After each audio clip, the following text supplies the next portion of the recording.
ರಾಜ್ಯದ ಗಮನವನ್ನೇ ಸೆಳೆದಿರತಕ್ಕಂಥ ಇವತ್ತೇನು ಸಮಗ್ರ ನೀರಾವರಿಗಾಗಿ ಹುಕ್ಕೇರಿಯಲ್ಲಿ ಹೋರಾಟವನ್ನು ಮಾಡ್ತಾ ಇದ್ದಾರೆ.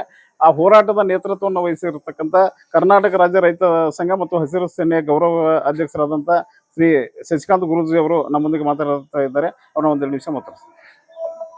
ಇದು ಯಾವ ಉದ್ದೇಶಕ್ಕಾಗಿ ಹೋರಾಟ ಮತ್ತು ಇದುವರೆಗೆ ಈ ಕ್ಷೇತ್ರದಲ್ಲಿ ಏನು ಯಾರಿಂದ ತಪ್ಪಾಗಿದೆ ಮತ್ತು ಈ ಕ್ಷೇತ್ರದ ನೀರಾವರಿಗೆ ಹಿನ್ನಡೆ ಆಗೋದಕ್ಕೆ ಯಾರ ಕಾರಣ? ಸರ್, ನಮ್ದು ಕರ್ನಾಟಕ ರಾಜ್ಯ ರೈತ ಸಂಘ ಹಸಿರು ಸೇನೆ ವತಿಯಿಂದ ಹೋರಾಟವನ್ನ 3ನೇ ದಿನಕ್ಕೆ ಪಾದಾರ್ಪಣೆ ಮಾಡಿದ್ದೆ. ನಮ್ಮ ಒಂದೇ ಬೇಡಿಕೆ ಅಂದ್ರೆ ಸಮಗ್ರ ಹುಕ್ಕೇರಿ ತಾಲೂಕಿಗೆ ನೀರಾವರಿ ಆಗಬೇಕು. ಯಮಕನಮರಡಿ ಕ್ಷೇತ್ರದಲ್ಲಿ ಎಷ್ಟು ಹಳ್ಳಿಗಳು ನೀರಾವರಿ ವಂಚಿತ ಆಗಿವಲ್ಲ ಆ ಎಲ್ಲ ಹಳ್ಳಿಗಳು ನೀರಾವರಿ ಆಗಬೇಕು ಅನ್ನುವಂಥ ಉದ್ದೇಶದಿಂದ ನಾವು ಹೋರಾಟವನ್ನು ಹಮ್ಮಿಕೊಳ್ಳೋದು. ನಿನ್ನೆ ಶಾಸಕರು, ಮೊನ್ನೆ ಮಾಜಿ ಸಂಸದರು ಬಂದಿದ್ರು. ಆದ್ರೆ ಹಾಲಿ ಇರ್ತಕ್ಕಂಥ ಸಚಿವರು ಎಲ್ಲರೂ DC ಅವ್ರು ಬರ್ಬೇಕಂತ ನಮ್ಮ ವಿನಂತಿ ಅದ. ಇನ್ನೂ ಯಾರು ಬಂದಿಲ್ಲ. ಇವತ್ತು ಸಾಯಂಕಾಲ ಸ್ಪಂದನೆ ಆಗಬಹುದು. ಒಟ್ಟಾರೆ ಹಿಂದೆ 40-45 ವರ್ಷಗಳ ಕಾಲ ಅಧಿಕಾರ ಮಾಡಿರ್ತಕ್ಕಂಥ ಏನ್ ಶಾಸಕರ ಮಣಿತನ ಇದೆ ಅವ್ರದ್ದು ತಪ್ಪಿದೆ. ಇವತ್ತು ಕೂಡ ಸಚಿವರಿಗೆ ನಾವು ವಿನಂತಿ ಮಾಡ್ಕೊಳ್ತೀವಿ, ಯಾರು ತಪ್ಪು ಒಪ್ಪೋದು ನಮಗೆ ಬೇಕಾಗಿಲ್ಲ. ಒಟ್ಟಾರೆ ನೀರಾವರಿ ಮಾಡ್ಲಿಕ್ಕೆ ಏನ್ ಬೇಕು ರಾಜಕಾರಣ ದೂರಿಟ್ಟು ಎಲ್ಲರೂ ಕೂಡ ಮಾಡ್ರಿ ಅನ್ನೋ ಉದ್ದೇಶ ಅಷ್ಟೇ ನಮ್ಮದ. ಬಂದು ಸ್ಪಂದನೆ ಮಾಡಿದ್ರೆ ಎಲ್ಲರಿಗೂ ಕೂಡ ನಾವು ಗೌರವವನ್ನು ಕೊಡ್ತೀವಿ. ಇಲ್ಲ ಸರ್, ಏನು ಕೇಳಿ ಬರ್ತಾ ಇದೆ ಅಂದ್ರೆ ಕಳೆದ 45-50 ವರ್ಷಗಳಿಂದ ಏನು ಕತ್ತಿ ಮಾಡ್ತಾನೆ ಈ ಕ್ಷೇತ್ರದ ಮೇಲೆ ಹಿಡಿತವನ್ನು ಹೊಂದಿತ್ತು. ಅವರೇ ಅಭಿವೃದ್ಧಿ ಮಾಡಬೇಕಾಗಿತ್ತು, ಅವರಿಂದ ಅಭಿವೃದ್ಧಿ ಆಗಿಲ್ಲ ಅಂತಕ್ಕಂಥ ಆರೋಪ ನಿಮ್ಮಿಂದ ಮತ್ತು ನಿಮ್ಮ ರೈತ ಸಂಘಟನೆಯಿಂದ ಕೇಳಿ ಬರ್ತಾ ಇದೆ. ಅಂದ್ರೆ ಇಲ್ಲಿ ನಾವು ಏನು ಮುಖ್ಯ ಪ್ರಶ್ನೆ ಅಂತಂದ್ರೆ ಯಾರು ಅಭಿವೃದ್ಧಿ ಮಾಡಿಲ್ಲ ಅಂತ ಹೇಳ್ತಾ ಇದ್ರಿ, ಅವರೇ ಈ ಹೋರಾಟಕ್ಕೆ ಬಂದು ಬೆಂಬಲ ಘೋಷಿಸೋದ್ರಲ್ಲಿ ಒಂದು ರೀತಿ ದ್ವಂದ್ವ ನಿಲ್ವಾ ಅಥವಾ ಅಲ್ವಾ? ಸರ್, ನಮ್ಮದು ಗುರ್ಲಾಪುರದಿಂದ ಹೋರಾಟದ ಒಂದು ಅಜೆಂಡಾ ಅದ ಸರ್. ಹಾಲಿ ಇರ್ಲಿ ಮಾಜಿ ಇರ್ಲಿ ಯಾವುದೇ ರಾಜಕಾರಣಿಗಳ ಬಂದರು ಸಹಿತ ಅವ್ರು ಬಂದು ಕುಂತಾಗ ಗೌರವ ಕೊಟ್ಟು ಕಳಿಸೋದು ಒಂದೇ. ರಾಜಕಾರಣವನ್ನ ಮಾತನಾಡಂಗಿಲ್ಲ. ಅಲ್ಲೇನು ಹೋರಾಟದ ಉದ್ದೇಶ ಇರ್ತದ ಅದನ್ನಷ್ಟ ಮಾತನಾಡ್ಬೇಕು ಅನ್ನೋದು ನಮ್ಮ ಉದ್ದೇಶ ಇತ್ತು. ಅವ್ರು ಬಂದು ಕುಂತು ಮತ್ತೆ ವಾಪಸ್ ಹೋದ್ರ. ಇವತ್ತು ನೇರವಾಗಿ ಹೇಳಿದೀನಿ, ಈ ಭಾಗದ ಶಾಸಕರು ನೀರಾವರಿ ತರ್ತಕ್ಕಂಥ ಸಾಮರ್ಥ್ಯ ನಿಮಗೆ ಆಗದೆ ಇದ್ರೆ ರಾಜೀನಾಮೆ ಕೊಡ್ರಿ ಅಂತ ನಾವು ಹೇಳಿವಿ. ನಾನು ವೈಯಕ್ತಿಕವಾಗಿ ನಮ್ಮ ಸಲುವಾಗಿ ಹೇಳಿಲ್ಲ, ಕ್ಷೇತ್ರದ ಜನತೆ ಸಲುವಾಗಿ ಹೇಳಿವಿ. ಅವ್ರು ಕೊಟ್ರು, ಜನ ಅವ್ರವ್ರು ಅದಾನ, ಅವರ ಮತ ಹಾಕ್ಯಾರ, ಅವ್ರನ್ನ MLA ಮಾಡ್ಯಾರ. ಜನರ ಸಲುವಾಗಿ ರಾಜೀನಾಮೆ ಕೊಟ್ರೆ ಏನ್ ತಪ್ಪಾಗುದಿಲ್ಲ. 40 ವರ್ಷದಿಂದ ಅಭಿವೃದ್ಧಿ ಯಾಕೆ ಆಗಿಲ್ಲ ಅಂತೇಳಿ ಅವ್ರು ಪ್ರಶ್ನೆ ಮಾಡ್ಕೋಬೇಕಷ್ಟೇ. ನಾವ್ಯಾವ BJP ಕಾಂಗ್ರೆಸ್ JDS ನಮ್ಗೆ ಸಂಬಂಧ ಇಲ್ಲ. ನೀವು ಹುಕ್ಕೇರಿಗೆ ನೀರಾವರಿ ಮಾಡ್ತೀನಿ, ಇದು ನನ್ನ ಜವಾಬ್ದಾರಿ ಅಂತೇಳಿ ಯಾರು ಬಂದು ಬೆಂಬಲವನ್ನು ಕೊಡ್ತೀರಿ, ಇಲ್ಲಿ ಜವಾಬ್ದಾರಿ ತೋತೀರಿ, ಎಲ್ಲಾ ರೈತ ಸಂಘದ ಪರವಾಗಿ ಅವ್ರಿಗೆ ಅಭಿನಂದನೆಗಳು ನಾವು ಸಲ್ಲಿಸ್ತೀವಿ ಪಕ್ಷಾತೀತವಾಗಿ. ಈಗ ಸಾಮಾನ್ಯವಾಗಿ ಒಂದು ಜನಸಾಮಾನ್ಯರಲ್ಲಿ ಒಂದು ಏನ್ ಕೇಳಿ ಬರ್ತಾ ಇದ್ದಾರೆ, ರೈತ ಸಂಘದವರು ಗಟ್ಟಿ ಧ್ವನಿಯಲ್ಲಿ ಹೋರಾಟವನ್ನು ಮಾಡ್ತಾ ಇದ್ದಾರೆ, ರೈತರ ಪರವಾಗಿ ಚಿಂತನೆಯನ್ನು ಮಾಡ್ತಾ ಇದ್ದಾರೆ, ನೀರಾವರಿಗಾಗಿ ಆದ್ಯತೆಯನ್ನು ಕೊಡ್ತಾ ಇದ್ದಾರೆ. ಆದ್ರೆ ಹೋರಾಟದ ನೆಪದಲ್ಲಿ ಅಥವಾ ಹೋರಾಟ ಮಾಡುವ ಒಂದು ಸಂದರ್ಭದಲ್ಲಿ ರಾಜಕಾರಣಿಗಳನ್ನ, ಅಧಿಕಾರಿಗಳನ್ನ ಹಿಗ್ಗಾಮುಗ್ಗ ಕಾನೂನು ಬಾಹಿರ ಪದಗಳನ್ನ ಬಳಸೋದ್ರಲ್ಲಿ ತಪ್ಪಿದೆ ಅಂತಾರೆ. ಇದ್ರ ಬಗ್ಗೆ ತಾವೇನ್ ಹೇಳ್ತೀರಿ? ಸರ್, ಸಂವಿಧಾನ ಶಿಲ್ಪಿ ಡಾಕ್ಟರ್ BR ಅಂಬೇಡ್ಕರ್ ಅವರು ಸಂವಿಧಾನದೊಳಗೆ ಒಂದು ವಿಧಿಯನ್ನು ಕೊಟ್ಟಾರ. ನಮ್ಮಂತವ್ರ ಸಲುವಾಗಿ ಕೊಟ್ಟಾರ, ಹೋರಾಟಗಾರ ಸಲುವಾಗಿ. ಏನಂತಂದ್ರೆ 19 clause 1 clause ಅಂತ 19ನೇ ವಿಧಿ ಮುಕ್ತವಾಗಿ ಮಾತನಾಡ್ತಕ್ಕಂಥ ಸ್ವಾತಂತ್ರ್ಯ. ಅದು ಸ್ವಾತಂತ್ರ್ಯ ಬಿಟ್ಟು ನಾವು ಮಾಡ್ತಾ ಇಲ್ಲ. ನೀವು ಎಲ್ಲಾ ಕಡೆ ಅಬ್ಸರ್ವ್ ಮಾಡ್ರಿ, ವಿಡಿಯೋಗಳು ಅದಾವ. ಅಸಂವಿಧಾನಿಕ ಪದ ಒಂದು ಬಳಕೆ ಆಗಿಲ್ಲ, ಏಕವಚನ ಇಲ್ಲ, ನಿಂದೆ ಇಲ್ಲ, ಟೀಕೆ ಇಲ್ಲ. ನಾವು ಯಾರನ್ನ ಕೇಳಬೇಕು? ಜಿಲ್ಲೆಗೆ ಮುಖ್ಯವಾಗಿರ್ತಕ್ಕಂಥ ಸಚಿವರನ್ನ, MLAಗಳನ್ನ ಅವ್ರನ್ನ ಕೇಳ್ಬೇಕು. 18 ಮಂದಿ MLAಗಳನ್ನ. ಅಧಿಕಾರಿಗಳು ನಾವು ಕೊಟ್ಟಿರ್ತಕ್ಕಂಥ ಟ್ಯಾಕ್ಸ್ ಒಳಗ ಪಗಾರ ತಗೊಂಡು ನಮ್ಮ ಸೇವೆಯನ್ನ, ಜನರ ಸೇವೆಯನ್ನ ಮಾಡ್ಲಿಕ್ಕೆ ಬಂದಿರತಕ್ಕಂಥವ್ರು, ಅವ್ರು ತಪ್ಪು ಮಾಡಿದ್ರೆ ಅವ್ರು ನೇರವಾಗಿ ಕೇಳ್ತಕ್ಕಂಥ ಹಕ್ಕು ನಮಗದ. ನಾವು ಕೇಳ್ತಾ ಇದ್ವಿ. ಅಸಂವಿಧಾನಕ್ಕೆ ಪದ ಇಲ್ಲ. ಯಾವ MLA MP ಮಿನಿಸ್ಟರ್ ಯಾರ ಇದ್ರು ಸಹಿತ ಜನರಿಗೆ ಸ್ಪಂದನೆ ಮಾಡದಿದ್ರೆ ಪ್ರಶ್ನೆ ಮಾಡೋ ಹಕ್ಕು ನಮಗದ. ಪ್ರಶ್ನೆ ಮಾಡ್ತೀವಿ. ಅಂಬೇಡ್ಕರ್ ಇದನ್ನ ತತ್ವ ಕೊಟ್ಟಾರ ನಮಗ. ಮತ್ ನಾವು ಪ್ರಶ್ನೆ ಮಾಡದಿದ್ರೆ ಅವ್ರ ಹೆಂಗ್ ನಮಗ ಸ್ಪಂದನೆ ಮಾಡ್ಲಿಕ್ಕೆ ಸಾಧ್ಯ? ಅಧಿಕಾರಿಗಳು ಬಂದಾರ, ನೀವು ಮುಂದೆ ಇದ್ರೆ ಅವತ್ತು ಮಾಧ್ಯಮದವ್ರು ಎಲ್ಲರೂ ಏನ್ ಹೇಳ್ತಾರ, 6 ತಿಂಗಳು 12 ತಿಂಗಳು 8 ತಿಂಗಳು DPR ಬೆಂಗಳೂರಿಗೆ ಹೋಗ್ಬೇಕು. ಮತ್ ಇದೆಲ್ಲ ಹೇಳೋದಾರ ನಿಮಗ್ ಪಗಾರ ಯಾಕೆ ತಗೊಂತೀರಿ ನೀವು? ನಾವು ಬಂದ DPR ಮಾಡ್ಕೊಂಡ್ ಬರೋದಲ್ಲ, ನಿಮ್ ಕರ್ತವ್ಯ ಅದ, ನಿಮ್ ಕಾಯಕ. ಸರ್ಕಾರದ ಅಧಿಕಾರಿಗಳಿದ್ದೀರಿ ನೀವು. ನೀವೇನ್ ಮಾಡ್ಬೇಕು? ನೀವು ಸರ್ಕಾರದ ಕೆಲಸ ಮಾಡುವಾಗ ಅದನ್ನ ಸರಿಯಾಗಿ ಮಾಡ್ಬೇಕು. ಹೋರಾಟ ನಡೆದಾಗ ಬಂದ್ ಪೇಪರ್ ಅರ್ಧಂಬರ್ಧ ಹಿಡ್ಕೊಂಡು 6 ತಿಂಗಳು 3 ತಿಂಗಳು 12 ತಿಂಗಳು ಸಣ್ಣ ಹುಡುಗರು ಪ್ರೈಮರಿ ಸ್ಕೂಲ್ ಟೀಚ್ ಮಾಡಿದಂಗ್ ಮಾಡ್ಬಾರ್ದು. ಒಂದು ಒಳ್ಳೆ ಘನತೆಯುತ ಹುದ್ದೆ ಒಳಗದಿರಿ, ಸರಿಯಾಗಿ ಮಾತನಾಡ್ಬೇಕು, ಮಾಹಿತಿ ತಗೊಂಡ್ ಬರ್ಬೇಕು.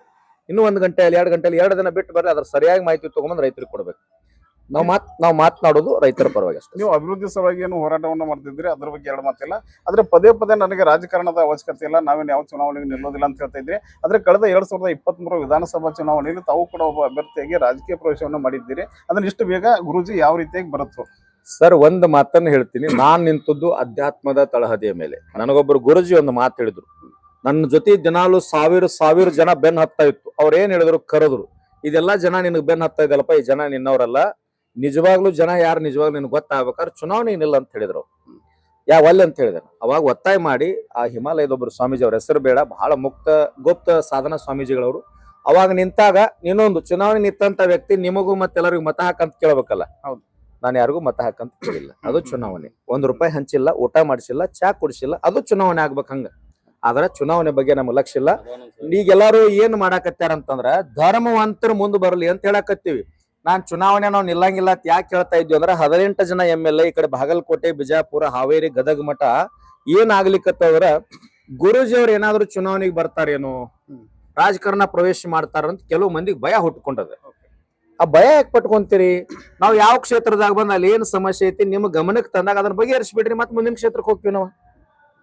ನೋಡ್ರಿ, ನಾವು ರಾಜ್ಯಕ್ಕ ನಾಯಕರು ಮತ್ತು ಗುರುಜಿ ಇದೀವಿ. ಯಾವ್ದೋ ಒಂದು ಸಣ್ಣ ಕ್ಷೇತ್ರಕ್ಕೆ ಬಾವಿ ಒಳಗಿಸ್ತಕ್ಕಂಥ MLA ಆಗ್ತಕ್ಕಂಥ ಆಸೆ ನಮಗಿಲ್ಲ. ಒಂದು 100-120 MLA ಆಗಿ ಅಲ್ಲಷ್ಟೇ ಕುಂಠಿತ ಆಗುದಲ್ಲ. ಈಗ ನಾನು ಅಥಣಿ ತಾಲೂಕಿನೊಳಗೆ ಹುಟ್ಟೀನಿ, ಧಾರವಾಡದ ಪ್ರತಿ ಹಳ್ಳಿ ಟಚ್ ಅದ, ಗದಗ ಪ್ರತಿ ಹಳ್ಳಿ ಟಚ್ ಅದ, ಹಾವೇರಿ ಟಚ್ ಅದ, ದಾವಣಗೆರೆ ಟಚ್ ಅದ, ಚಿತ್ರದುರ್ಗ ಅದ, ಈ ಕಡೆ ಬಾಗಲಕೋಟೆ, ಬಿಜಾಪುರ್, ಯಾದಗಿರಿ, ಗುಲ್ಬರ್ಗ, ರಾಯಚೂರು ಎಲ್ಲಾ ಕಡೆ ಟಚ್ ಅದ. ಒಂದು ಕ್ಷೇತ್ರಕ್ಕೆ MLA ಆಗಿ ಏನ್ ಮಾಡೋದು ಸರ್? ಈಗ ಸರ್ ನಮಗ್ ಗೊತ್ತಿರೋ ಪ್ರಕಾರ ಇಲ್ಲಿವರೆಗೆ ಎಲೆಮರೆಕಾಯಿಗೆ ನೀವು ಕೆಲಸವನ್ನ ಮಾಡ್ತಾ ಇದ್ದೀರಿ ರೈತರ ಪರವಾಗಿ. ಏನು ಗುರ್ಲಾಪುರದಿಂದ ಒಬ್ಬ ಶಶಿಕಾಂತ್ ಗುರೂಜಿ ಅಥವಾ ಚುನ್ನಪ್ಪ ಪೂಜಾರಿ ಮತ್ತೆ ಇನ್ನುಳಿದ ನಿಮ್ಮ ರೈತ ಸಂಘಟನೆಯವರು ಒಂದು ಸುನಾಮಿಯಾಗಿ ಹೊರಹೊಮ್ಮಿದ್ದೀರಿ. ಅದನ್ನ ನೀವು ಎಲ್ಲೋ ಎನ್ಕ್ಯಾಶ್ ಮಾಡ್ಕೋಬೇಕು, ಈ ಹೋರಾಟವನ್ನ ಜೀವಂತವಾಗಿ ಇಟ್ಕೊಂತ ಹೋಗ್ಬೇಕು ಅನ್ನೋ ಲೆಕ್ಕಾಚಾರ ನಿಮ್ಗೆ ಏನಾದ್ರು ಇದೆಯಾ? ಸರ್, ಹೋರಾಟ ಜೀವಂತ ಇಡಬೇಕು, ಹೆಸರು ಮಾಡಬೇಕು, ನಾವು ಬೆಳಿಬೇಕು, ಹಣ ಮಾಡ್ಬೇಕಂತಂದ್ರೆ ಬಹಳ ದಾರಿ ಅದು. ಈಗ 10 ಲಕ್ಷ ಜನ ಗುರ್ಲಾಪುರದಾಗ ಕೂತಾಗ ನನಗ್ ಹಣ ಬೇಕಾಗ್ಯದ ಕೊಡ್ರಪ್ಪ ಅಂತಂದ್ರೆ ಒಬ್ಬೊಬ್ರು 1,000 ರೂಪಾಯಿ ಕೊಡ್ರಿ, ಎಷ್ಟ್ ಆಕೇತ್ ಸರ್? ಏನ್ ಮಾಡೋರ್ ಅಂತ ತಗೊಂಡ್ ಹಣ 2 ರೊಟ್ಟಿ ನಾನು ಮುಂಜಾನೆ ಸಂಜೆಗೆ 2 ಹೊತ್ತು ಊಟ ಮಾಡ್ತೀನಿ, ರೊಕ್ಕ ತಗೊಂಡ್ ಏನ್ ಮಾಡೋದು? ಇಷ್ಟೆಲ್ಲ ಏನ್ ಜನ ಇರ್ತಾರಲ್ಲ, ಇದ ನಿಜವಾದ ರೊಕ್ಕ ನಮಗ. ಇದು ನಮಗ್ ಭಾವನಾ ಬೇಕು. ಗುರ್ಲಾಪುರ ಹೋರಾಟ ನಮಗ್ ಮುಖ್ಯ ಅಲ್ಲ, ಜನರ ಕಣ್ಣೀರ್ ಒರೆಸೋದಷ್ಟ ನಮಗ್ ಮುಖ್ಯ ಅದ. ಈ ಧಾರವಾಡದೊಳಗೆ 2,86,000 ಜನ ವಿದ್ಯಾರ್ಥಿಗಳು ನೌಕರಿಗೆ ಹೋರಾಟ ಮಾಡೋಣ ಬರ್ರಿ ಅಂತ ಕರೆದಾಗ ನಾನು 3 ಕಂಡೀಷನ್ ಹಾಕಿದವ್ರಿಗೆ. ನೀವು ಹೋರಾಟಕ್ಕೆ ಬಂದಾಗ ಪ್ರಮಾಣ ಮಾಡ್ಬೇಕು. ಏನಂತಂದ್ರ ನಿಮಗ್ ನೌಕರಿ ಐತಂದ್ರ ನಾಳೆ ರೈತರ ಕಡೆ ಲಂಚ ತಗೊಳಂಗಿಲ್ಲ ಪ್ರಮಾಣ ಮಾಡ್ಬೇಕು. ನಾವು ಹೋರಾಟ ಕೂತಾಗ ಯಾವ ನಮ್ ಜಾತಿ ಕರ್ದ, MLA ಕರ್ದ, MP ಕರ್ದ, ನಮ್ ಸಂಬಂಧಿ ಕರ್ದ ಅಂತ ಅದು ಹೋಗಂಗಿಲ್ಲ. ರೋಡ್ ಮ್ಯಾಗ ಆಗ್ಬೇಕು, ರೋಡ್ ಮ್ಯಾಗ ನಿರ್ಧಾರ ಆಗ್ಬೇಕು. ಹಂಗಿದ್ರೆ ಬರ್ತೀನಿಪಾ ಅಂತ ಹೇಳಿದೆ. ಅದಕ್ಕೆ ಹೋರಾಟಕ್ಕೆ 50,000 ಜನ ಕರ್ಲಿಕ್ಕತ್ತಾರ. 50,000 ಜನರ ಕಡೆ 1,000 ಇಸ್ಕೊಂಡ್ರೆ ಎಷ್ಟಾಗ್ತದ? ಅದರ ಹಣ ಮುಟ್ಟವಲ್ಲ, ಪಾರದರ್ಶಕ. ಇದು ಹಿಂಗ ಅದ, ಸಾಯು ಮಟ್ಟ ಹಿಂಗೆ ಇರ್ತದೆ. ರಾಜಕಾರಣಿಗಳಿಗೆ ತಮ್ಮ ಮಾಧ್ಯಮ ಮೂಲಕ ವಿನಂತಿ ಮಾಡ್ಕೊಳ್ತೀನಿ, ನೀವ್ ಯಾರು ಭಯ ಪಡೋ ಅವಶ್ಯಕತೆ ಇಲ್ಲ. ನೀವು ಆರಾಮ್ ಚುನಾವಣೆ ನಿಲ್ರಿ, MLA MP ಎಲ್ಲಾ ಕಡೆ ನಿಂತ ಆರಿಸಿ ಬರ್ರಿ, ಒಳ್ಳೆ ಕೆಲಸ ಮಾಡ್ರಿ. ನೀವ್ ಒಳ್ಳೆ ಕೆಲಸ ಮಾಡ್ರಿ ಅಂದ್ರೆ ನಾನು ನಿಮ್ ಜಿಲ್ಲಾದವ್ ಅದೀನಿ, ನೀವು ನಮ್ ಜಿಲ್ಲಾದವ್ರ ಅದೇರಿ. ಅಭಿಮಾನ್ಲಿ ಹೋಗುನು. ಕಾರ್ಯಕ್ರಮದಾಗ ಬಂದ ನಮ್ ಗುರುಗಳ ಅಭಿಮಾನ್ಲಿ ಮಾತಾಡ್ಸಿರಂದ್ರ ಹಾಕೊಂಡ್ ಅಂಗಿ ನಿಮ್ಗ ಕೊಟ್ಟು ಬನ್ಯಾ ಮ್ಯಾಗ ಮನಿಗ್ ಹೋಗ್ತೀನಿ. ಇವ ಯಾರು ಗುರು ಅಂದ್ರ ಸ್ವಲ್ಪ ಕಣ್ಣ ಹಿಂಗ ತಿರ್ಗಿಸ್ಬೇಕಾಗ್ತದ ಅಷ್ಟೇ. ಸರ್, ಕೊನೆಯದಾಗಿ ಒಂದು ಪ್ರಶ್ನೆ. ಈ ಕ್ಷೇತ್ರದ ಹಿನ್ನಡೆಗೆ ಆ ಕ್ಷೇತ್ರದ ಶಾಸಕ ಕಾರಣನೋ ಅಥವಾ ಈ ಜಿಲ್ಲಾ ಉಸ್ತುವಾರಿ ಮಂತ್ರಿ ಕಾರಣನೋ ಅಂತಕ್ಕಂಥ ಒಂದು ಪ್ರಶ್ನೆ ಈಗ ನೀವು ಸ್ಪಷ್ಟ ರೂಪದಲ್ಲಿ ಹೇಳ್ತೀನಿ ಸರ್. ಈ ಕ್ಷೇತ್ರದ ಶಾಸಕರ ಮನೆತನವೇ ಕಾರಣ. ಜಿಲ್ಲಾ ಉಸ್ತುವಾರಿ ಸಚಿವರು ನೋಡ್ರೆ ಜಿಲ್ಲೆಗೆ ಸಂಬಂಧ ನಾವು ರಾಜ್ಯವ್ಯಾಪಿ ಪ್ರಸಾರ ಮಾಡೋದ್ರಿಂದ ಕ್ಷೇತ್ರದ ಶಾಸಕ ಅನ್ನೋದಕ್ಕಿಂತ ಅವ್ರ ಹೆಸರು ಹೇಳಿದ್ರೆ ಅನುಕೂಲ. ಹೇಳ್ತೀನ್ರಿ, ಹೆಸರು ಹೇಳಕ್ ನಮ್ಗೆ ಯಾರು ರಾಜ್ಯದೊಳಗೆ ಯಾರ್ದು ಭಯ ಇಲ್ಲ. ನಿಖಿಲ್ ಕತ್ತಿ ಅಂತೇಳಿ ಈ ಭಾಗದ ಶಾಸಕರಿದ್ದಾರ. 40 ವರ್ಷ ಅವ್ರ ಮನೆತನ ಆಳ್ವಿಕೆ ಮಾಡ್ಲಿಕ್ಕೆ ಬಂದದ. 40 ವರ್ಷದೊಳಗೆ ಇಂತಿಷ್ಟು ಹಳ್ಳಿ ಅಂತೇಳಿ ಡಿವೈಡ್ ಮಾಡ್ಕೊಂಡು ನೀರಾವರಿ ಮಾಡಿದ್ರೆ ಇನ್ಕ ಸಂಪೂರ್ಣ ಹುಕ್ಕೇರಿ ನೀರಾವರಿ ಆಗ್ತಾ ಇತ್ತು. ಅವ್ರದ್ದು ತಪ್ಪದು ಅಥವಾ ಅವ್ರ ದುರ್ದೈವದು ನಮ್ಗೆ ಗೊತ್ತಿಲ್ಲ. ನೀರಾವರಿ ಮಾಡ್ಲಿಲ್ಲ. ಇವತ್ತು ಹೋರಾಟ ಮಾಡಿದಾಗ ನೀನು ಬಂದು ಕೂತ್ರು, ಬೆಂಬಲ ಕೊಟ್ಟರೆ ಅವ್ರಿಗೆ ಬಿಟ್ಟದ, ಜನರಿಗೆ ಅವ್ರಿಗೆ ಬಿಟ್ಟದ್ದು. ಬಟ್ ನಾವು MLA ಬರ್ಲಿ, MP ಬರ್ಲಿ, ನಾವು ಕೆಲಸ ಮಾಡಿದ್ರೆ ಗೌರವ ಕೊಡ್ತೀವಿ, ಮಾಡದಿದ್ರೆ ನೇರ ವಾಗ್ದಾಳಿಯನ್ನು ಯಾವ್ದ ಕ್ಷೇತ್ರದಲ್ಲಿ, ಯಾವ್ದ ಮತಕ್ಷೇತ್ರ, ಇಡೀ 31 ಜಿಲ್ಲೆಯೊಳಗೆ ನಮ್ಗೆ ನೇರ ವಾಗ್ದಾಳಿ ಇದ್ದೇ ಇರ್ತದೆ. ಮುಖ್ಯಮಂತ್ರಿ ಇರಲಿ, ಶಾಸಕರಲ್ಲಿ, ಪಂಚಾಯತ್ ಮೆಂಬರ್ ಹಿಡ್ಕೊಂಡು ಎಲ್ಲರೂ ನೇರ ವಾಗ್ದಾಳಿ. ಆದ್ರೆ ನಮ್ದು ಪಾರದರ್ಶಕ ಇರ್ತದ, ಈ ನಾಡಿನ ಜನರ ಪರವಾಗಿರ್ತದ. ಶಾಸಕರ ತಪ್ಪದ ತಿದ್ದುಕೊಡ್ರಿ, ನಾ ಅದನ್ನು ಹೇಳಿನಿ. ಇವತ್ತು ನೀವು ಬೆಂಗಳೂರಿಗೆ ಹೆಂಗಾದ್ರು ಅಚಾನಕ್ ಹೋಗಿರಿ, ಮತ್ತೊಮ್ಮೆ ಹೋಗಕ್ ಆಗುದಿಲ್ಲ, ಪ್ಯಾಕ್ಸ್ ಮುಖಾಂತರ ಬೇಡ, ಸಭಾಧ್ಯಕ್ಷರು ಭೇಟಿಯಾಗಿ ರಾಜೀನಾಮೆಯನ್ನು ಕೊಟ್ಟು ಬರ್ರಿ. ನನ್ನ ಕ್ಷೇತ್ರಕ್ಕೆ ನಾನು ನೀರಾವರಿ ಮಾಡ್ಲಿಕ್ಕೆ ಸಾಧ್ಯ ಆಗ್ತಾ ಇಲ್ಲ, ವಿರೋಧ ಪಕ್ಷದೊಳಗಿದ್ದೀವಿ, ನಮ್ ಸರ್ಕಾರ ಇಲ್ಲ, ಸರ್ಕಾರ ಹಣ ಕೊಡ್ತಾ ಇಲ್ಲ, ಇಂತಿಂತ ಜನ ಹಿಂಗ ಅಡ್ಡ ಆಗ್ಲಿಕ್ಕತ್ತದ, ನಮಗ್ ಹಣ ಬರ್ತಾ ಇಲ್ಲ, ಅದಕ್ಕಾಗಿ ನನಗೆ ನೀಗ್ತಾ ಇಲ್ಲ ಅಂತ ನೀವು ರಾಜೀನಾಮೆ ಕೊಟ್ಟು ಬರ್ರಿ. 1 ತಿಂಗಳು ನಿಮ್ ಜನ ಮತ್ತೆ ಆರಿಸ್ಕೊಡ್ತಾರೆ. ನೀರಾವರಿಗಾಗಿ ರಾಜೀನಾಮೆ ಕೊಟ್ಟಿರ್ತಕ್ಕಂಥ ವ್ಯಕ್ತಿ ಸೋಲಿಕ್ ಸಾಧ್ಯ ಅದನ್ರಿ? ಇಲ್ಲ. ನಿಮ್ ಕ್ಷೇತ್ರ ಜನ ಮತ್ತೆ ನಿಮ್ ಮತ ಹಾಕ್ತಾರೆ. ಆಮೇಲೆ ಇನ್ನೊಂದು ಸರ್, ಈಗ ಜಿಲ್ಲಾ ಉಸ್ತುವಾರಿ ಮಂತ್ರಿ ಸತೀಶ್ ಜಾರಕಿಹೊಳಿ ಮತ್ತು ಶಶಿಕಾಂತ್ ಗುರೂಜಿ ನಡುವೆ ವೈಯಕ್ತಿಕ ಏನಾದ್ರೂ ಭಿನ್ನಾಭಿಪ್ರಾಯ ಇದೆ? ಯಾಕಂತಂದ್ರೆ ತಾವು ಪದೇ ಪದೇ ಬೇರೆ ಬೇರೆ ಕ್ಷೇತ್ರಗಳಲ್ಲಿ ಸ್ಪೀಚ್ ಮಾಡುವಂತಹ ಸಂದರ್ಭದಲ್ಲಿ ಪರೋಕ್ಷವಾಗಿ ಅಥವಾ ಪ್ರತ್ಯಕ್ಷವಾಗಿ ಜಾರಕಿಹೊಳಿ ಮನೆತನವನ್ನೇ ಟಾರ್ಗೆಟ್ ಮಾಡಿ ಮಾತಾಡುತ್ತೀರಿ ಅನ್ನೋದು ಜನರ ಒಂದು ಆರೋಪ ಅಥವಾ ಜನರ ಮಧ್ಯದಲ್ಲಿ ಆಗ್ತಕ್ಕಂಥ ಇದು ಜನರ ಆರೋಪ ಅಲ್ಲ. ಯಾವುದೋ ಒಬ್ಬ ಅಂತಾರಲ್ಲ, ಈ ಅರ್ಧಂಬರ್ಧ ಜ್ಞಾನ ಇರದಿರ್ತಕ್ಕಂಥ ಕೆಲವೊಂದು ಇರ್ತಾವ ಕಿಡಿಗೇಡಿಗಳು, ಸ್ವಲ್ಪ ಎಲ್ಲ ಮುಸುರಿ ಹತ್ತಿರ್ತದ. ಆ ಮುಸುರಿ ಹಚ್ಕೊಂಡು ಕೇಳ್ತಿರ್ತಾವ. ಈಗ ಇಲ್ಲಿ ಹೋರಾಟ ನಡೆದದ, 10,000 ಮಂದಿ ಕುಂತದ. ನೀವು ನನ್ನ ಬಂದ ಯಾಕೆ ಇಂಟರ್ವ್ಯೂ ಮಾಡ್ಕೊಳಕತ್ತೀರಿ? ಈ ಒಂದು ಹೋರಾಟದ ಮುಂಚೂಣಿ ನಾಯಕತ್ವದಿಂದನೂ ಮತ್ ಜಿಲ್ಲಾದಾಗ ಉಸ್ತುವಾರಿ ಸಚಿವರು ಅವ್ರು ಅದಾರು, ಮತ್ತೆ ಇವ್ರು ರಮೇಶ್ ಕಲ್ಲಾರ್ ಅದಾರು. ಆಮೇಲೆ ಅದು ಸತ್ಯ. ನಾನು ಉತ್ತರ ಕೊಡ್ತಾ ಇದ್ದೀನಿ. ನಾನು ಮೊದಲು ಕೇಳ್ರಿ, ನೀವು ಪ್ರಶ್ನೆ ಕೇಳಿರಲ್ಲ, ನಾನು ಉತ್ತರ ಕೊಡ್ತಾ ಇದ್ದೀನಿ ಕೇಳ್ರಿ. ಈಗ 1000 ಮಂದಿ ಒಳಗ ನನ್ನ ಯಾಕೆ ಬಂದ್ ಎಂಟ್ರಿ ತೊಗೊಳಕತ್ತೀರಿ? ಇದ್ರ ನೇತೃತ್ವ ಮುಖಂಡರದಾರ, ನನ್ನ ತೊಗೊಳಕತ್ತೀರಿ. ರಮೇಶ್ ಕಲ್ಲಾ ರಾಯಬಾಗ್ ತಾಲೂಕ್ ಅಧ್ಯಕ್ಷ ಸ್ಥಾನದ ಲೀಗಲ್ ಆಗಿ ಅವ್ರನ್ನ ಯಾಕೆ ತಗೊಳ್ಳಿಲ್ಲ?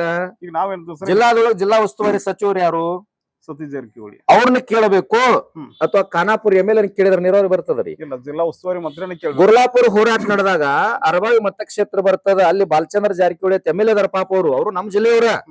ಅವ್ರನ್ನ ಕೇಳಿಕ್ ಬರೋದಿಲ್ಲ. ಜಿಲ್ಲೆ ಉಸ್ತುವಾರಿ ಕೇಳಿದ್ರ ಸಿದ್ದರಾಮಯ್ಯನವ್ರಿಗೆ ಹೇಳ್ತಾರೆ, ಸಿದ್ದರಾಮಯ್ಯನವ್ರಿಗೆ ಹೇಳಿದ್ರೆ ಡೈರೆಕ್ಟ್ ಕನೆಕ್ಷನ್ ಆಗ್ತದ. ಅದನ್ನ ಬಿಟ್ಟು ಅವ್ರನ್ನ ಕೇಳ್ಬೇಕಲ್ಲ. ಅಲ್ಲಿ ಏನಾಗಿದೆ ಸರ್, ಈಗ 50 ವರ್ಷಗಳಿಂದ ಈ ಕ್ಷೇತ್ರ ನಂದೊಂದ್ ಮಾತು ಕೇಳಿ, ನಿಮ್ ಪೂರ್ಣ ಉತ್ತರ ಕೊಡ್ತೀನಿ. ಸತೀಶ್ ಜಾರಕಿಹೊಳಿ ಅವ್ರ ಮನಿ ನನ್ನ ಮನಿ ಒಂದೇ ಕಂಪೌಂಡ್ ಒಳಗಿಲ್ಲ. ನಾನು ಅವ್ರ ಮತಕ್ಷೇತ್ರದ ಮತದಾರ ಅಲ್ಲ. ನಾನು ಚಿಕ್ಕೋಡಿ ಲೋಕಸಭಾ ಕ್ಷೇತ್ರದ ಮತದಾರ, ಅತನಿ MLA ಮತಕ್ಷೇತ್ರದ ಮತದಾರ. ನಾನು ಯಾರು ಒಳ್ಳೆಯವ್ರದಾರ ಅವ್ರಿಗೆ ಮತ ಹಾಕ್ತೀನಿ, ಹಾಕೋದ್ ಬೇಡ ಅಂದ್ರೆ ಬಿಟ್ಟು ಮನ್ಯಾಗ ಇರ್ತೀನಿ. ಆದ್ರೆ ಸಾರ್ವಜನಿಕವಾಗಿ 31 ಜಿಲ್ಲೆ ಒಳಗೆ 31 ಜಿಲ್ಲೆಗೆ ಜಿಲ್ಲಾ ಉಸ್ತುವಾರಿ ಸಚಿವರು ಅದಾರ. ಆ ಜಿಲ್ಲೆ ಒಳಗೆ ನೀರಾವರಿ, ಈಗ ನಾಗರ ಬೆಟ್ಟ ಅಂತ ಮುದ್ದೇಬೇಳಕ್ ಹೊಂಟಿವಿ, ಬಿಜಾಪುರ ಜಿಲ್ಲೆ, ಅಲ್ಲಿ ಶಿವಾನಂದ ಪಾಟೀಲ್ ಸಚಿವರು ಅದಾರ. ಅವ್ರನ್ನ ಕೇಳಬೇಕು. ಅಥವಾ ಈ ಕಾಗವಾಡ ಭಾಗದಾಗ MLA ಅದಾರ, ಅವ್ರ ರಾಜು ಕಾಗೆ ಅವ್ರ ಮಂದಿ ಕೇಳ್ಬೇಕ್ರಿ. ಈಗ 60 ವರ್ಷಗಳಿಂದ ಕ್ಷೇತ್ರ ಅಭಿವೃದ್ಧಿ ಆಗಿಲ್ಲ ಅಂತ ಹೇಳ್ತೀರಿ. ಈ ಉಸ್ತುವಾರಿ ಸಚಿವ ಸತೀಶ್ ಜಾರಕಿಹೊಳಿ ಈ ಕ್ಷೇತ್ರ ಉಸ್ತುವಾರಿ ಆದದ್ದು 3 ವರ್ಷ ಆಯ್ತು. ಈಗ ಈ ಸರ್ಕಾರ ಒಂದೊಂದು ವಿಚಾರ, ಜಿಲ್ಲಾ ಉಸ್ತುವಾರಿ ಸಚಿವರು ಹುಕ್ಕೇರಿ ತಾಲೂಕ್ ಬಿಟ್ಟು ಅದಾರ, ಹುಕ್ಕೇರಿ ತಾಲೂಕ್ ತಗೊಂಡದಾರ, ಹೌದಲ್ರಿ? ಅವ್ರು ನಮ್ ಜಿಲ್ಲೆಯವರಲ್ಲ, ಅವ್ರನ್ನ ಕೇಳ್ಬೇಕಲ್ಲ, ಹೌದಲ್ರಿ? ಹಾ, ಈಗ ಊರಾಗ ಗ್ರಾಮ ಪಂಚಾಯತ್ ಅಧ್ಯಕ್ಷನ ಕೇಳ್ಬೇಕು, ಅದ ಬಾಜು ಅವ್ರವ್ನ ಕೇಳ್ಬೇಕು. ನಾವು ಅಧ್ಯಕ್ಷನ ಕೇಳ್ಬೇಕು. ಈಗ ನಮ್ ಜಿಲ್ಲೆಗೆ ಉಸ್ತುವಾರಿ ಅಂದ್ರೆ ಸತೀಶ್ ಜಾರಕಿಹೊಳಿ ಅವರು. ನಮ್ ಜಿಲ್ಲಾದಾಗ ಏನಾರ ಸಮಸ್ಯೆ ಆದ್ರೆ ನಾವ್ ಅವ್ರನ್ನ ಕೇಳ್ಬೇಕು, ಅವ್ರನ್ನ ಕೇಳ್ಬೇಕಾಗ್ತದ. ಅವ್ರನ್ನ ನಾವ್ ಕೇಳ್ತೀವಿ, ಯಾಕಂದ್ರೆ ನಮ್ಮವ್ರ ಅದಾರ, ನಮ್ ಜಿಲ್ಲಾದವ್ರ ಅದಾರ. ಅವ್ರ ಜಿಲ್ಲಾ ಉಸ್ತುವಾರಿ ಇಲ್ಲ ಅಂತಂದ್ರೆ ಬೇರೆದವ್ರನ್ನ ಕೇಳ್ಬೇಕಾಗಿತ್ತು. ಇನ್ನೊಬ್ರು ಅದಾರ, ಯಾರು ಲಕ್ಷ್ಮೀ ಹೆಬ್ಬಾಳ್ಕರ್ ಅಂತ, ಅವ್ರ ಉಸ್ತುವಾರಿ ಇಲ್ಲ, ಯಾರು ಬೇರೆ ಜಿಲ್ಲೆಗೆ ಉಡುಪಿ ಏನೋದಾರ, ಅವ್ರ ಜಿಲ್ಲಾ ಉಸ್ತುವಾರಿ ಕೊಟ್ಟಾಗ ಅವ್ರನ್ನ ತಗೊಳ್ತೀವಿ. ಇವ್ರಿಬ್ಬರನ್ನ ತೆಗೆದು ಮತ್ತೆ ಯಾರೋ ಬೇರೆ MLA ಉಸ್ತುವಾರಿ ಮಾಡಿ ಅವ್ರನ್ನ ಕೇಳ್ತೀವಿ. ಕೇಳೋದ ನಮ್ಮ ಧರ್ಮ. ಉಸ್ತುವಾರಿ ಸಚಿವರಿಗೂ ನಮಗೂ ವೈಯಕ್ತಿಕವಾಗಿ ದ್ವೇಷ ಇಲ್ಲ. ಅವ್ರ ಕ್ಷೇತ್ರದೊಳಗೆ ನಾ MLA ನಿಲ್ಲಂಗಿಲ್ಲ, ನನ್ನ ಕ್ಷೇತ್ರದೊಳಗೆ ಅವ್ರ MLA ನಿಲ್ಲಂಗಿಲ್ಲ. ನಾವು ರಾಜಕಾರಣಕ್ಕೆ ಹೋಗಂಗಿಲ್ಲ. ಇವ್ರು ರಾಜಕಾರಣ ಮಾಡೋರಿಗೆ ಮುಕ್ತ ಅವಕಾಶ ಐತೆ. ಅವ್ರ ಕ್ಷೇತ್ರದಾಗ ಅವ್ರು ಮಾಡಾಕತ್ತಾರಲ್ಲ, ರಾಜಕಾರಣ ಸಂಬಂಧ ಇಲ್ಲ, ದ್ವೇಷ ಸಂಬಂಧ ಇಲ್ಲ. ನಾನು ನನ್ನ ಮಠಕ್ಕಾಗಿ ನೀರಾವರಿ ಕೇಳ್ತಾ ಇಲ್ಲ, ನನ್ನ ಕಬ್ಬಿಗಾಗಿ ಬಿಲ್ ಕೇಳ್ತಾ ಇಲ್ಲ, ನನಗಾಗಿ ಏನು ಸುಧಾರಣೆ ಕೇಳ್ತಾ ಇಲ್ಲ. ನಾನು ₹1 ಮುಟ್ಟು ಮನುಷ್ಯ ಅನ್ನೋಲ್ಲ. ಇಡೀ ರಾಜ್ಯಕ್ಕೆ ಗೊತ್ತದ. ನಂಜುಂಡ ಸ್ವಾಮಿ, ಬಾಬಾ ಸಾಹೇಬ್ ಅಂಬೇಡ್ಕರ್ ಮತ್ತ ಗಾಂಧಿ ತತ್ವದಲ್ಲಿ ನನ್ನ ಹೋರಾಟ ಇರ್ತದ. ವಿದ್ಯಾರ್ಥಿಗಳ ಪರವಾಗಿ ಹೋರಾಟ ಮಾಡ್ತೀನಿ, ಬಿದ್ದವ್ರ ಪರವಾಗಿ ಹೋರಾಟ ಮಾಡ್ತೀನಿ, ದೀನ ದಲಿತರ ಪರವಾಗಿ ಮಾತಾಡ್ತೀನಿ. ಆದ್ರ ಗುರುಜಿ ನಮ್ಮವ್ರದಾರಪ್ಪ, ಅಲ್ಲಿ ನ್ಯಾಯ ಅದ ಅಂತೇಳಿ ಬಂದ್ ಮಾತಾಡಿದ್ರು ಅಂತಂದ್ರೆ ಸಣ್ಣ ವ್ಯಕ್ತಿಯಿಂದ ದೊಡ್ಡ ವ್ಯಕ್ತಿಗೆ ಗೌರವ ಕೊಡ್ತೀನಿ. ಶಿವಾನಂದ ಪಾಟೀಲ್ರ ಮಧ್ಯ ರಾತ್ರಿ 12 ಗಂಟೆಗೆ ಫೋನ್ ಮಾಡಿ ಗುರುಜಿ ನಾಳೆ ಬರ್ತೀವಿ ಅಂತ ಹೇಳಿದ್ರೆ ಅಲ್ಲಿ ನ್ಯಾಯ ಅದ. ಮುಗುಳ್ ಕೊಡಪ್ಪಗಳು ಶ್ರೀಶೈಲ್ ಜಗದ್ಗುರು ಕರ್ಕೊಂಡು ಬಂದ್ರು, ಯಾಕ ಅಲ್ಲಿ ನ್ಯಾಯ ಅದ ಅಂತ. ಇವರು ಬರ್ಲಿಲ್ಲ, ಮುಕ್ತ ಅವಕಾಶ ಐತಿ. ಈಗ ನೀವು ಹಠಾತ್ ಆಗಿ ತೀರ್ಮಾನ ತಗೊಂಡಿದ್ರಿ ಹೋರಾಟಕ್ಕ. ಇದಕ್ಕಿಂತ ಮುಂಚೆ ನೀವು ಟೈಮ್ ಕೇಳಿದ್ರೆ ಶಾಸಕರು ನಿಮ್ಗೆ ಭೇಟಿ ಆಗ್ತಿದ್ರು, ಅಥವಾ ಜಿಲ್ಲಾ ಉಸ್ತುವಾರಿ ಮಂತ್ರಿ ನಿಮ್ಗೆ ಸಮಯ ನಿಗದಿ ಮಾಡ್ತಿದ್ರು. ಅವ್ರ ಜೊತೆ ಯಾವುದೇ ಚರ್ಚೆ ಇಲ್ಲದೆ ಈಗ ನಾನು ದೆಹಲಿ ಒಳಗ ಅದೀನಿ, ಹೌದಾ? ನನಗ್ ಬೇಕಾದಂತ ಒಬ್ಬ ಯಾರೋ ವ್ಯಕ್ತಿ ಸತ್ ಅಂದ್ರ ಇಲ್ಲ, ಹಠಾತ್ ಆಗಿ ಸತ್ ಹೋದ, ಇನ್ನೊಂದು ವಾರ ಬಿಟ್ಟು ಹೋಗ್ಲಿಕ್ ಬರ್ತದ ಅಂತಾರನ್ರಿ. ಯಾರ್ರಿ ಬರ್ಲೇಬೇಕಲ್ಲ. ಇಲ್ಲಿ ಜನ ಸಾಯ್ಲಿಕತ್ತಾರಲ್ರಿ, ಜನ ಸಾಯ್ಲಿಕತ್ತಾರಿಲ್ರಿ. ದೀಪಾವಳಿ ದಿನ ಫ್ಯಾಕ್ಟ್ರಿ ಬಂದ್ ಮಾಡಿದ್ವಿ. ನಮಗ್ ದೀಪಾವಳಿ ಮುಖ್ಯ ಅಲ್ಲ, ರಾಜ್ಯದ ಜನರ ಕಬ್ಬಿನ ಬಿಲ್ ಮುಖ್ಯ ನಮಗ. ಈಗ ಮೊನ್ನೆ DCC ಬ್ಯಾಂಕ್ ನಡೆದಾಗ ಇದು ಬೇಡ ಪಾಪ ನಿಮ್ಗೆ ಪ್ರೆಸೆಂಟ್ ಇದ್ದದ್ದು ಹೇಳ್ತೀನಿ. ಈ ಬಾಗಲಕೋಟೆಗೆ ಲಕ್ಷ್ಮೀ ಹೆಬ್ಬಾಳ್ಕರ್ ಅವ್ರು ಚುನಾವಣೆಗೆ ಹೋದ್ರ. ಅವ್ರ ಮನ್ಯಾಗ ಕೆಲಸ ಇರ್ಲಿಲ್ಲ ಪಾಪ. ಅವ್ರಿಗೆ ಮಕ್ಕಳು, ಸಂಬಂಧಿಕರು, ಅಣ್ಣ ತಮ್ಮರು ಎಲ್ಲಾರು ಅದಾರಲ್ಲ, ಜಮೀನ್ ಅದ, ರಾಜಕಾರಣ ಅದ, ಮನ್ಯಾಗ ಇರ್ಬೇಕಾಗಿತ್ತಲ್ಲ. ಬಾಗಲಕೋಟೆ ಇದಕ್ಕೆ ಯಾಕೆ ಹೋದ್ರು ದಾವಣಗೆರೆಗೆ? ಇಡೀ ಸರ್ಕಾರ ಅಲ್ಲಿ ಯಾಕೆ ಬಂತು? ಈಗ ನೀವು ಯಾವ ರೀತಿಯಾಗಿ ಒಬ್ಬ ರೈತ ನಾಯಕನಾಗಿ ಇಡೀ ರಾಜ್ಯವನ್ನ ತಿರುಗಾಡಿ ಮಾಡ್ತೀರಿ, ಅದೇ ಪ್ರಕಾರ ಒಬ್ಬ ಸರ್ಕಾರದ ಮಂತ್ರಿ ಅಂದ್ಕೊಳ್ಳಿ ರಾಜ್ಯದ ಜವಾಬ್ದಾರಿ ಅವ್ರಿಗೂ ಇರ್ತದೆ. ಅವರು ಒಂದು ಆಡಳಿತಾತ್ಮಕ ವ್ಯವಸ್ಥೆ ದೃಷ್ಟಿಯಿಂದ ಅಲ್ಲಿಗೆ ಹೋಗಿರ್ಬೋದು. ಅದೇ ರೀತಿಯಾಗಿ ನೀವು ರೈತ ಹೋರಾಟ ನಾವು ಹೋದದ್ದಕ್ಕೂ ಇರೋದಿಲ್ಲ. ಈಗ ನೀವು ಡೆಲ್ಲಿ ಒಳಗ ಒಪ್ಕೊಂತೀವಿ. ನಾ ಏನ್ ಹೇಳಿದ ಪಾಯಿಂಟ್ ಅರ್ಥ ಆಗ್ತದ ನಿಮಗ? ಬಾಗಲಕೋಟೆ ಚುನಾವಣೆಗೆ 15 ದಿನ ನಿಮ್ ಮನ್ಯಾಗ ಏನ್ ಕೆಲಸ ಇರ್ಲಿಲ್ಲನ್ರಿ? ನಿಮ್ಮ ರಾಜಕಾರಣ, ಮನಿ, ಹೊಲ, ಫ್ಯಾಕ್ಟ್ರಿ, ನಿಮ್ ವೈಯಕ್ತಿಕ ಎಲ್ಲ ಕೆಲಸ ಇದ್ವಲ್ಲ. ಬಾಗಲಕೋಟೆ ಒಳಗೆ 15 ದಿನ ನಮ್ಮ ಒಬ್ಬ MLA ಆರ್ಸಿ ಬರಬೇಕು ಅಂತ ನೀವು ಹೋದ್ರಿ. ನಾನು ಹುಕ್ಕೇರಿಗೆ ಬಂದೀನಿ ಎದರ ಸಲುವಾಗಿ? ನಮ್ಮ ರೈತರಿಗೆ ನೀರಾವರಿ ಸಿಗ್ಲಿ ಅಂತ ನಾ ಬಂದೀನಿ. ನಿಮಗ್ ಬೇಕಾಗಿತ್ತಂದ್ರ ಸರ್ ಏನು ಬೇಕಾದಾಗ್ತದ. ಈಗ ನಮಗ ನಿಮಗ್ ದ್ವೇಷ ಬರ್ತಂದ್ರ ಪೆನ್ ಯಾಕೆ ಹಿಂಗ್ ಹಾಕೊಂಡ್ರಿ ಅಂತ ದ್ವೇಷ ಮಾಡ್ತೀನಿ ನಾ. ಬೇಕಾಗಿತ್ತಾರ ಪೆನ್ ಚಂದ ಹಾಕೊಂಡಾರ.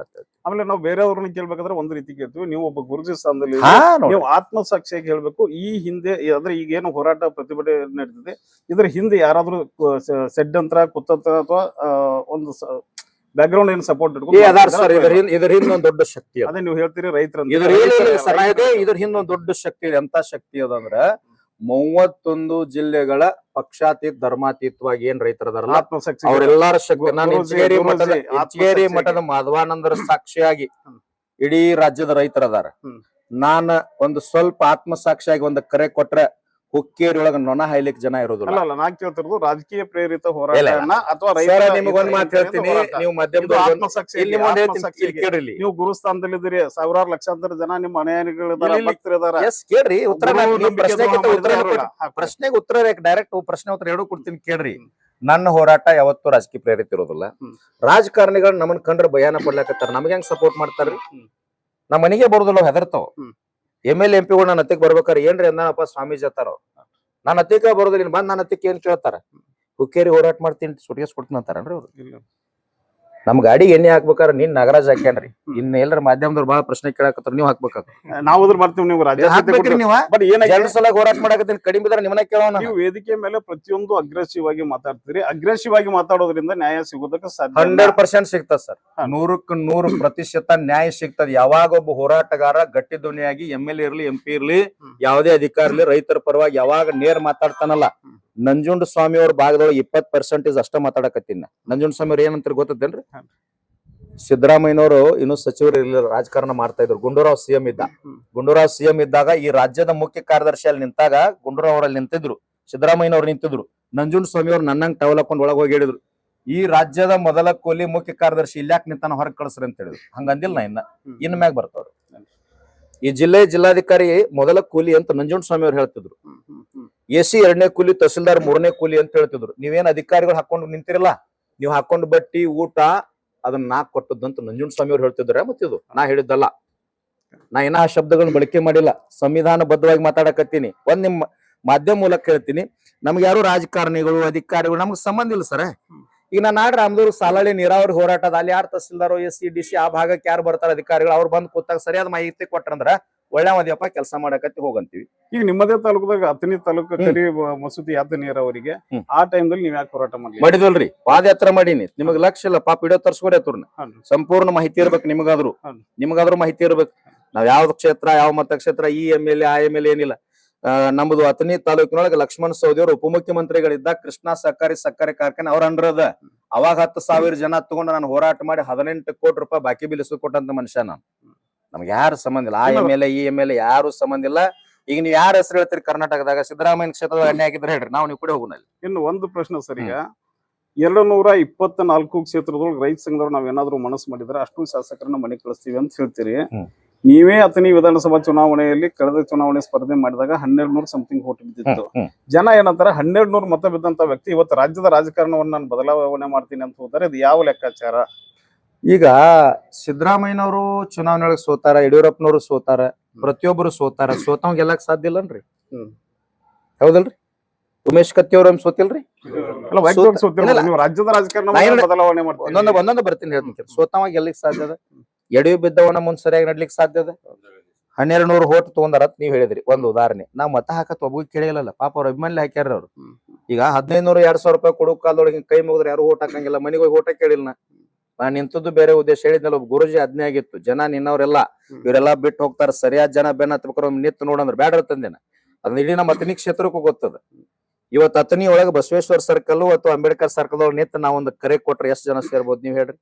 50,000 ಜನ ಬರೀ ಒಂದು ಅಥಣಿ ಒಳಗೆ ಕೂಡಿಸ್ತೀನಿ ತಾಕತ್ತದ. ಮೊನ್ನೆ ಬಿಜಾಪುರದಾಗ ಒಂದು ಸಮಾವೇಶ ಮಾಡಿದೆ, ಬರೀ ಒಂದು ಕರೆ ಕೊಟ್ಟದಕ್ಕೆ 10,000 ಜನ ಸೇರಿತ್ತು. ಒಂದೊಂದು ಜಿಲ್ಲೆ ಒಳಗ ಈಗ ನೋಡ್ರಿ, ಒಬ್ಬ MLA ಎಷ್ಟು ಓಟ್ಲೆ ಬರ್ತಾನ್ರಿ? 5-10 ಸಾವಿರ ಓಟ್ಲೆ ಬರ್ತಾನ. ಇವ ಗುರ್ಲಾಪುರ ಹೋರಾಟದಾಗ ಬಂದಿಲ್ಲಪ್ಪ, ರೈತರಿಗೆ ಬೆಂಬಲ ಕೊಡುವಲ್ಲ, ಇವ್ ಸರಿ ಇಲ್ಲೋ ನೋಡ್ರಿ ಇಷ್ಟ ಅಂತ ಬಂದ್ರೆ ಸಾಕಲ್ಲ. ನಾ ಏನ್ ಚುನಾವಣೆ ನಿಲ್ಲೋದಲ್ಲ, ನಾ ಹೇಳೋದು ಅರ್ಥ ಆಗತೈತಿ. ಅದು BJP ಕಾಂಗ್ರೆಸ್ JDS ಅವ್ರಿಗೆ ಬಿಟ್ಟದ ಪಕ್ಷ, ನಮಗ್ ಸಂಬಂಧ ಇಲ್ಲ. ನಾನ್ ಚುನಾವಣೆ ಮಾಡಿ ಈ ನೋಡ್ರಿ, ಚುನಾವಣೆ ಮಾಡ್ಬೇಕಾದ್ರೆ ನಿಮ್ಗೊಂದು ಉದಾಹರಣೆ ಹೇಳ್ತೀನಿ, ಪಾಪ ನಿಮ್ಗೂ ಪೂರ್ಣ ಮಾಹಿತಿ ಇರ್ಲಿಕ್ಕಿಲ್ಲ. ಮುಂಜಾನೆ ಮರುದಿವ್ಸ ಮುಂಜಾನೆ ತಕ್ಕ ಸುಳ್ಳು ಹೇಳ್ಬೇಕು. ಕಮಿಷನ್ ಏನೋ 10% 20% ನೀವೇ ಟಿವಿ ತೋರಿಸ್ತಿರ್ತೀರಿ, ಅದನ್ನ ನಾವು ತೋಳವ್ರಲ್ಲ. ಮತ್ತ ಈ ರಾಜಕಾರಣ MLA ಆಗೋ ಸಮ ಸತ್ತಲ್ಲಿ ಹುಟ್ಟಲ್ಲಿ ಕೆಟ್ಟಲ್ಲಿ ಸುಮ್ಮನ ಮಾಲಿ ಹಿಡ್ಕೊಂಡು ಸೋಗ್ ಮಾಡಿ ನಿಂದ್ರು ಅಂತವ್ರಲ್ಲ. ನಮ್ಗ ಅನಿಸ್ತಂದ್ರ ಇಲ್ಲಿ ತಿರ್ಕೊಂಡಾರಪ್ಪ ಹೋಗ್ಬೇಕು ಅನಿಸ್ತಾರ ನಾವು ಹೋಗವ. ಇದು ಬಡ್ರ ಮನಿ ಅಂದ್ರೆ ಹೋಗೋಣ, ರಾತ್ರಿ 12 ತಿರ್ಕೊಂಡ್ರು ಹೋಗವ, ಅದು ನಮ್ ಸ್ವಾಭಿಮಾನ. ಬೇಕಾದ್ರೆ ನಾನು ಟೆಸ್ಟ್ ಮಾಡೋಣ 24 ತಕ್ಷಣ ಫೋನ್ ಹಚ್ಚ್ರಿ. ಬೇಕಾದ್ರೆ ನಮ್ ಗಾಡಿಯಿಂದ ಸುತ್ತ ಹಾಕ್ಬೇಕಾರೆ ಪರೀಕ್ಷೆ ಮಾಡ್ಬೇಕಂತ ಬ್ಯಾನ್ ಹಚ್ಚ್ರಿ, ಫೋನ್ ಹಚ್ಚ್ರಿ. ಎಲ್ಲಿ ಇದರಿ ಕೇಳೋಣ, ಎಲ್ಲಿ ಹೊಂಟಿನ ಅಲ್ಲಿ ಕರೆಕ್ಟ್ ಹೇಳ್ತೀನಿ. ಆ ಪ್ಲೇಸ್ ನೋಡೋದು ಸಾಕಷ್ಟು ಮಂದಿ ಹಿಂಗಾಗಿ ನಮ್ಗೆ ಹೆಚ್ಚು ಅಭಿಮಾನ ಆಗ್ಯಾರ. ಇವತ್ ನನ್ನ ಹಿಂದ 16 ಲಕ್ಷ ಜನ ಬರೀ ಯುವಕರ ಅಭಿಮಾನ ಅದಾರ. ಒಂದು ಕರೆ ಕೊಟ್ರೆ ಎಷ್ಟು ಜನ MLA ಬೀಳಕ್ಕಿಲ್ಲ? ಆದ್ರೆ ನಮ್ ರಾಜಕಾರಣ ಅವಶ್ಯಕತೆ ಇಲ್ಲ. ಇವನ್ ಕೆಡೂರ್ ಅನ್ನೋರಲ್ಲ, ಇವನ್ ತಗೊಂಬ ಅನ್ನೋರಲ್ಲ, ಇವ್ ನಮ್ ಸೀಮ್ಯಾವ್ ಅನ್ನವಲ್ಲ, ಇವ್ ನಮ್ ಪಕ್ಷ ಸಂಬಂಧ ಐತೆ ಅನ್ನವಲ್ಲ. ಯಾವ ಎಲ್ಲಿ ರಾಜಕಾರಣ ಹೆಂಗ ಬೇಕಾದಂಗ್ ಮಾಡ್ಕೊಳ್ರಿ, ನಮ್ದು ಒಂದೇ ಕನಸದ. ಇಡೀ ರಾಜ್ಯದ ಜನ ಗುರ್ಲಾಪುರದೊಳಗೆ ಮುಂದಿನ ವರ್ಷ 28, 29, 30 ಕಬ್ಬಿಗೆ ಒಂದು 5,500 ರೂಪಾಯಿ ಬಿಲ್ ಆಗ್ಬೇಕು. ಈ ನೀರಿಗೆ ಬಾಟ್ಲಿಗೆ ಅದಕ್ಕೆ ಹೆಂಗ್ ಬೆಲೆ ಅದ ಹಂಗ ಜ್ವಾಳ, ದಾಳಂಬರಿ, ದ್ರಾಕ್ಷಿ, ತೊಗರಿ ಇವೆಲ್ಲದಕ್ಕೊಂದು ನಿಗದಿತ MSP ಘೋಷಣೆ ಆಗ್ಬೇಕು. FRP ಹೆಚ್ಚಾಗ್ಬೇಕು. ಇಥನಾಲ್ ಖರೀದಿ ಹೆಚ್ಚಾಗ್ಬೇಕು. 5,500 ಘೋಷಣೆ ಆಯ್ತಾ ತಿಳ್ಕೊರಿ. ನಮ್ಮ ರೈತರು ಆನಂದ ಇರ್ತಾರ. ಇನ್ನೊಂದ್ ಐತಿ, ನಿಮ್ ಮೂಲಕ ಅವ್ರಿಗೆ ಒಂದ್ ಸ್ವಲ್ಪ ಜಾಗೃತಿ ಮಾಡ್ರಿ. ನಾ ಬಹಳ ಸಾರಿ ಹೇಳ್ತಿರ್ತೀನಿ ಕಾಮಿಡಿ ಆಯ್ಕರೆ, ಈ ಬಹಾರ ಬಂದ್ ಆತಂದ್ರ ನಮ್ಮ ರೈತರು ಉದ್ದಾರ ಆಗ್ತದೆ. ಸಾರಾಯಿ ಯಾಕಂದ್ರೆ ಸಾಧು ಸಂತರು ನಾಡಿದು ಎಲ್ಲ ಆಂಧ್ರದೊಳಗ್ ಬಂದ್ ಮಾಡ್ಯಾರ, ಇದ್ರೊಳಗ ಬಿಹಾರದೊಳಗ್ ಬಂದಾಗ್ಯಾರ, ಹಿಂಗೆಲ್ಲಾ ಕಡೆ ಬಂದ. ನಮ್ಮಲ್ಲಿ ಎಷ್ಟು ಬಂದಾಗ್ಲಿ ರೈತನ ಸಂಪೂರ್ಣ ಸಾಲ ಮನ್ನಾ ಮಾಡ್ಲಿ. ಯಾವಾಗ ರೈತ ಬ್ಯಾಂಕಿನಾಗ ಸಾಲ ಮಾಡಂಗಿಲ್ಲ, ಬಡ್ಡಿ ಹಂಗ ಸಾಲ ತರಂಗಿಲ್ಲಲ್ಲ, ಅವಾಗ ನಮ್ ಜನ್ಮ ಸಾರ್ಥಕ ಆಗ್ತದೆ. ಇಷ್ಟು ನಮ್ ಕಾನ್ಸೆಪ್ಟ್. ಕೊನೆಯದಾಗಿ ಹುಕ್ಕೇರಿ ಜನತೆಗೆ ಯಾವ ಭರವಸೆಯನ್ನ ಕೊಡ್ತೀರಿ ಅಥವಾ ಅವರಿಗೆ ಯಾವ ಆಶ್ವಾಸನೆಯನ್ನು ಕೊಡೋದ್ರ ಮೂಲಕ ಮುಂದಿನ ದಿನಗಳಲ್ಲಿ ಈ ಕ್ಷೇತ್ರದ ಅಭಿವೃದ್ಧಿಗೆ ತಾವು ಕೂಡ ತಮ್ಮ ಪಾತ್ರವನ್ನು ಸಲ್ಲಿಸ್ತೀರಿ? ಹುಕ್ಕೇರಿ ಮತ್ತು ಯಮಕನಮರಡಿಯಲ್ಲಿ ಏನ್ ನೀರಾವರಿ ಸಮಸ್ಯೆ ಅದ, ಸಮಗ್ರ ನೀರಾವರಿ ಆಗುವ ಮಟ್ಟ ಅದ್ ಎಷ್ಟು ವರ್ಷ ಆಗ್ತದ, ಎಷ್ಟು ದಿನ ಆಗ್ತದ ನಮ್ಗೆ ಗೊತ್ತಿಲ್ಲ. ಆ ನೀರಾವರಿ ಆಗಿ ಅವ್ರ ಮುಖದೊಳಗೆ ಯಾವಾಗ ಮಂದ ಹಾಸ ಬೀರ್ತದ ಅಲ್ಲಿ ಮಟ್ಟ ಹುಕ್ಕೇರಿ ಜನತೆ ಜೊತೆ ನಾವ್ ಇರ್ತೀವಿ. ಯಮಕನಮರಡಿ ಕ್ಷೇತ್ರದ ಎಷ್ಟು ಹಳ್ಳಿಗಳದವ ಆ ಹಳ್ಳಿಗಳಿಗೆ ನೀರಾವರಿ ಆಗೋ ಮಟ್ಟ ಆ ಜನರ ಜೊತೆ ನಾವು ಸಂಪೂರ್ಣವಾಗಿ ಅವ್ರ ಜೊತೆ ಇರ್ತೀವಿ. Thank you sir.